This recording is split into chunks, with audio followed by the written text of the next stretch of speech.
Welcome to the third dimension. Yemen is currently facing major economic, political, and territorial and humanitarian challenges due to the war that began 9 years ago. However, there are signs of serious efforts to end the war and achieve political reconciliation. The recent Iranian-Saudi agreement brokered by China, as well as the exchange of prisoners and detainees between the Houthis and the Yemeni government, have created optimism about a political settlement to prevent the disintegration of Yemen and alleviate the humanitarian crisis. According to some observers, if urgent measures are not taken to resolve the political crisis in the country, the situation could further deteriorate and present greater challenges. To discuss this topic, join me from New York City, Irina Tsukaman. Irina is a senior expert with the Arabian Peninsula Institute. She is a national security lawyer and a distinguished geopolitical specialist focusing on Yemen and the GCC. Welcome to the third dimension, Irina. Thank you so much for having me here. Okay. If I may start with you, Irina, okay, with the current state of affairs in Yemen. And as you may have followed, the United Nations Security Council held a closed meeting on Yemen yesterday. And again, the international community represented by the UN Security Council affirmed commitment to end the conflict in Yemen. But in reality, nothing has changed a lot. How do you react? Well, from the details that did come out of the hearing, the hearing itself seemed to be very short on substance. There was not much in terms of suggestions about how to overcome the impasse. The Security Council reaffirmed its commitment to provide assistance to the briefing parties, including the Special Envoy on Yemen and others who provided the information about the efforts to settle the thanked Saudi Arabia and Omani delegations for their efforts to come to an agreement with Ansar Allah. But so far, there appears to be little by way of breakthrough and even less by way of overcoming or coming up with any innovative strategies to break through these discussions. And one of the reporters asked what has changed, and unfortunately, the Security Council representative was not able to provide any new information nor shed any light on how to proceed going forward that would not merely be a repetition of past failures. Okay. Yeah. So, as if you're suggesting, Irina, okay, the international community has got a unanimity over the Yemeni issue, but nothing in reality, okay, has been achieved. And in fact, some observers, okay, give the responsibility or accuse the Houthis of blocking such international efforts. What's your take on this? That's absolutely true. The Houthis have reiterated repeatedly that nothing short of complete control of all of Yemen would do by way of a peace settlement, which obviously is no peace settlement at all. No one is going to give up power to the Houthis to control the entire country. They've also reportedly asked for billions of dollars in war reparations from the Saudis and refused to compromise at all on the side of money. And reportedly, they've made other demands for other unacceptable political concessions from the Saudis as well as from others, high-level apologies for the intervention that they claim to be illegal and illegitimate and so forth. None of it is remotely realistic or workable, and it's clearly a strategy to continue to delay these proceedings indefinitely. Okay, so as we are talking in the context of international efforts, Irina, to end this conflict, as you may have known, that a senior US delegation was in Riyadh last week, and among them was the special envoy Tim Lindeking. As you are based in the US, how would you assess, okay, the United States administration's role in exercising pressure on the Houthis to commit by peace? The truth is, despite good intentions from this office, US has little by way of leverage short of threatening to reimpose sanctions, but that is not authorized by the White House. There has not been a real effort to convince the president that using sanctions as a leverage could make a breakthrough in the peace negotiations. On the contrary, the position of the State Department up until this point has been that threatening sanctions could undermine the peace talks and could be seen as a bad faith gesture by the Houthis. Personally, I disagree with that assessment because we have seen that all the other efforts to bring Houthis to negotiation table in good faith have failed. Last week's visit was aimed at prolonging the truce until and hopefully reintegrating it into a long-term or permanent truce. But with the Houthis continuing to be obstructionist and refusing any sort of positive incentive of compromise, I don't see how U.S. can put pressure on them through merely political discussions or giving them or offering them anything less than what they're agreeing to, which is everything, which is a demand for total control. So unless U.S. is willing to show teeth, I don't see how they can possibly play any role at this juncture. Houthis are not going to change their position without any sort of intervening factor. Okay.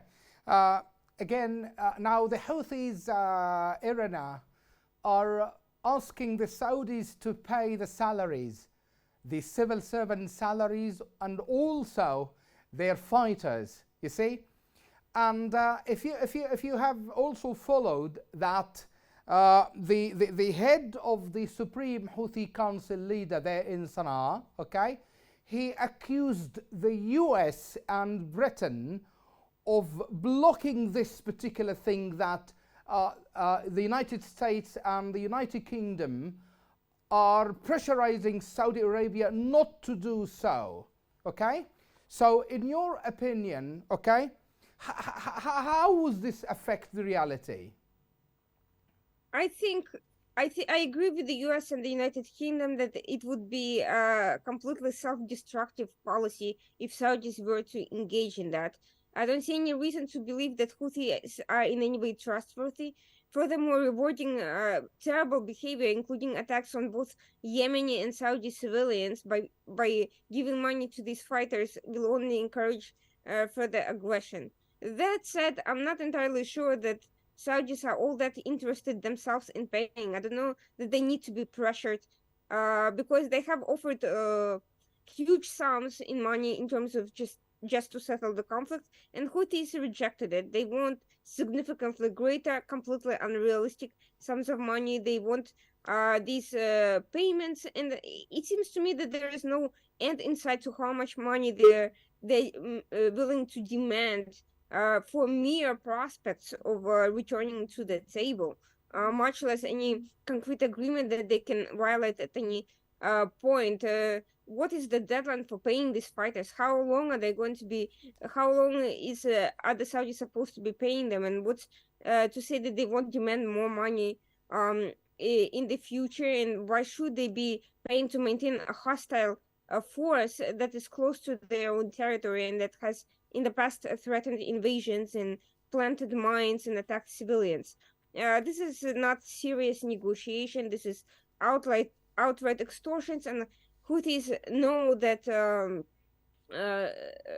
that they can get away with it because there's such an obsession with some sort of a deal with Iran by the White House. That's what it's all really about. The rest is just details. Yeah, and we will talk about this in detail now And this brings us to the issue of the Saudi-Iran rapprochement, Irina. Okay. In fact, last week we have seen the Iranian ambassador in Riyadh for the first time after so long time, and the Saudi ambassador reaching Tehran. Okay. Now, according to observers, Irina, they say that Yemen remains the litmus paper. Yemen remains the litmus paper for such rapprochement. Okay. So, in your opinion, how far this kind of rapprochement would be reflected in reality and in the conflict? We are already seeing that there is no real change on the ground. While Houthis have been prevented from attacking Saudi Arabia directly, for now they are reportedly coalescing close to Saudi borders and are ready to start border skirmishes once again in the event these talks finally collapse. Iran has not. Iran is the real puppet master here with the Houthis. It could order them to engage in more fruitful negotiations at any moment, but it has not at any point. I think it's using this time to try to get, on the one hand, concessions from Saudis, on the other hand, concessions from the US administration, from the United Nations, from the international community, from everyone. And in the meantime, we are seeing that the relations with Saudis in the past, before the breakdown of the diplomacy in 2016, had been much the same. The Houthis under Iranian leadership behind the scenes and increasingly in front of the scenes, quite overtly, had attacked Yemen and had attacked Saudis through all those years, and it was only and Saudis tolerated this without directly confronting Iran, all the way up until the point in 2016 when the Saudi embassy was attacked directly by Iranians in Tehran. So we are seeing that there is both a record of history of continuing hostility by Iran against the Saudis through the Houthis in Yemen, and a record of Saudis tolerating this level of aggression, but also having very cold and tense relations with Iran that did not end in the warm peace or expanded peace. Okay, so in fact, in the same context, Irina, perhaps you followed the Iranian foreign minister recent statement. He said that Yemen file will be delayed for the time being. Okay, that's why people question this kind of rapprochement. If such a rapprochement would not be reflected in easing Yemen's conflict, then what is it? Iran has been adept at using leverage, at using extortion and delay tactics to get the most out of its counterparts, friendly or unfriendly, whether it was in the US in negotiations with JCPOA and in current hostage diplomacy with the Saudis or with anyone else. The international community should at this point wise up to the way Iran manipulates these various interests and dangles vague security promises in front of their face while maintaining tight grip on these proxies and while integrating these proxies into its regional scheme of forces that are becoming increasingly sophisticated, increasingly aggressive, increasingly controlling over broader swaths of territory, and increasingly cooperative with each other. None of it is a positive development and is a very long-term threat, regardless of immediate tactical agreements. Okay. Now, again, in the some observers say, Irina, that it is the weakness of anti-Houthi camp that makes the Houthis more powerful, and here I am talking about the Presidential Leadership Council and the Yemeni government. Okay. Now, how do you see the fragmentation of this PLC, okay, and its role in regaining the state or in fighting the Houthis? we don't see anything in reality, Irina. Unfortunately, corruption, mismanagement, and divergent interests have been plaguing this group. There was some brief moment of hope for reforms last year when the PLC was formed, but it did not materialize. Some of the key players that have been problematic in the past remained as part of this coalition. We are talking about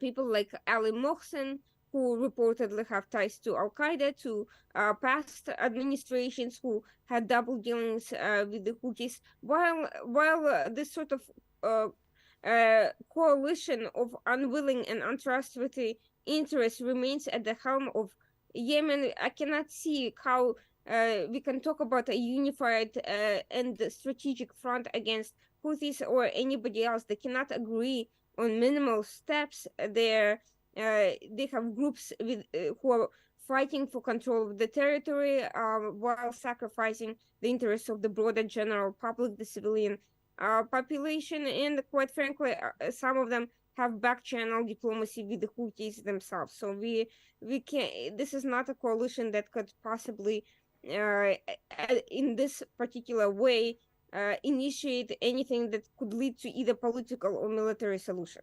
Okay. And perhaps this weakness within the PLC has overshadowed on the situation in the south of Yemen, Irina, and you have written and published many papers on that. Okay. Now, the issue of Al Qaeda growing in the southern part of Yemen, and as you are a national security specialist, Irina, so is it that Al Qaeda is making use of this kind of chaotic political scene in the south and increasing its attacks? Well, Al Qaeda is certainly very good at exploiting vacuum of power and rising up. It sees the Southerners right now as the main fighting force. So of course they're targeting them more. But there is also something else going on. Al Qaeda doesn't quite go away. The head of the Al Qaeda International is based in Iran. It is no coincidence that Al Qaeda has received assistance from Iran. Al Qaeda in the past has actually coordinated attacks against military bases by the Southerners with the Houthis. And we are seeing that once again Al Qaeda and the Houthis are starting to engage. Despite some rivalry over power, they're starting to engage in trust-building steps, exchanges of prisoners, arms trade. Those are small steps, but they could lead to increased coordination in terrorism, if not other things like fundraising and some level of territorial negotiated control. And it may be that there is some level of tolerance for Al Qaeda presence from state actors involved in the region. They may be using some of Saudi-born relatives of the Al Qaeda leaders as third-party negotiators with both Al Qaeda and as back channels to the Houthis as well. I would not be surprised that there is some level of that sort of back-channel diplomacy, given the fights we are seeing between the southern forces and some of the Saudi-backed militias who are against the secession movements, independence movements among the Southerners, and the Houthis are willing to play along to that. So I wouldn't be surprised if Al Qaeda played some sort of a negotiating element and not just merely plotted terror attacks. Okay. A final issue, Irina, is now looking at the political scene in Yemen and the realities, okay? In your opinion, okay, what does future hold for Yemen? Are we heading for another round of violence or a political settlement you can see in the horizon? I definitely do not see a political settlement unless Saudis are willing to make the sort of concessions that will only lead to more concessions on their part, and that means sacrificing of their own security. The Houthis are quite radical, and Iran has a very clear ideological religious goal in taking control of the two holy mosques in Saudi Arabia, and that's only possible through two things. One, creating a backdoor through Yemen, and second, creating broadening its religious legitimacy in the region by taking control of neighboring countries, or by weakening the support for the Saudis in those countries, which Iran has been doing quite successfully. So the Houthis and Iran don't have an incentive to negotiate and to settle. They're winning. They're getting everything they want without having to pay any real price for it. The Houthis don't have to lay down their weapons in order to be considered serious negotiating partners. Iran does not have to fully commit to disarming its proxies in order to make peace with other Arab states and Arab Gulf states in the region. So there's no incentive for a settlement. There's only incentive for more pressure, for more leverage, and if necessary, more violence. Okay. With that remark, we come to the end of this interview. Thank you so much, Irina, for talking to Yemenis through the platform of Yemen Today TV. Thank you so much. I appreciate this opportunity. Thank you.